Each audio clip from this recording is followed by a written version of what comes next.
вместе, разные ножки, вместе ножки поставили, одинаковые. Эти девочки уже с 5 лет красиво ходят, стоят и презентуют модную одежду. Детский театр «Мод Дуди» встречает гостей межрегионального фестиваля. На маленьких участницах костюмы, сшитые студентами Сыктывкарского колледжа сервиса и связи. Коллекция «Веселые половички».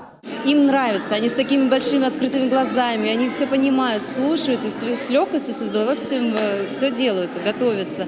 Для нас это выступление – это праздник. На моделях постарше костюмы из проекта «Птицы Севера», вдохновленного образами полярных сов и персонажа мифов Зарни-Ань. Это необычное дефиле, а настоящее мистическое шоу. К слову, этническая мода впервые на финно-угорском транзите. Целую коллекцию украшений и костюмов привезли гости из Йошкар-Олы. Марийская мелодия – это традиционные узоры и обереги финно-угров.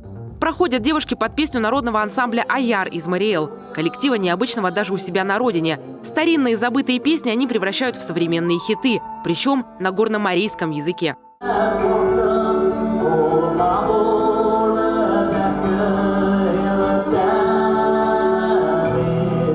Народная песня, мы ее нашли совсем недавно, исполнял, скажем так, местный коллектив в нашем районе. Мы ее услышали, заинтересовались, обработали ее по-своему, скажем так. Наш руководитель, мультиинструменталист Сергей Дмитриевич Коротков из глубины веков достает такой материал и обрабатывает к реалиям современного искусства, скажем так. Транзитом в Коми прибыл и молодой башкирский коллектив «Саптар».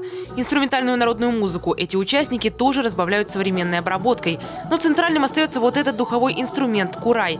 Цветок тростника, из которого он сделан, изображен даже на гербе республики. У меня в руках башкирский национальный инструмент. Это символ нашего народа. Он у нас в республике, то есть не редкий. Это душа, в нем вся история нашего народа в нем.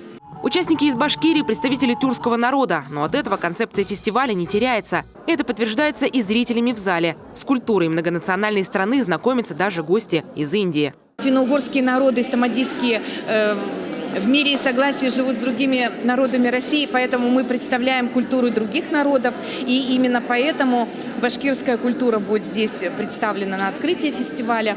А вообще, например, в Сочи в прошлом году на гала-концерте звучали и дагестанские мелодии. То есть проект вот такой вот очень многослойный, очень такой разнообразный. Всего за один день участники фестиваля успели найти друзей. Коллектив из Удры, к примеру, уже собирается в Йошкар-Олу. Им тоже понравилась коми-культура. Они даже приобрели словарь язычный коми-языка, да, показывали нам, что они собираются изучать. Звали нас к себе в гости. Впереди у финно-угорского транзита 4 фестивальные площадки. Он объединит 6 регионов и 14 коллективов разных жанров. Завершится фестивальный сезон 13 октября в Мордовии. Таисия Жакова, Иван Богомолов, телеканал Юрган, Сыктывкар.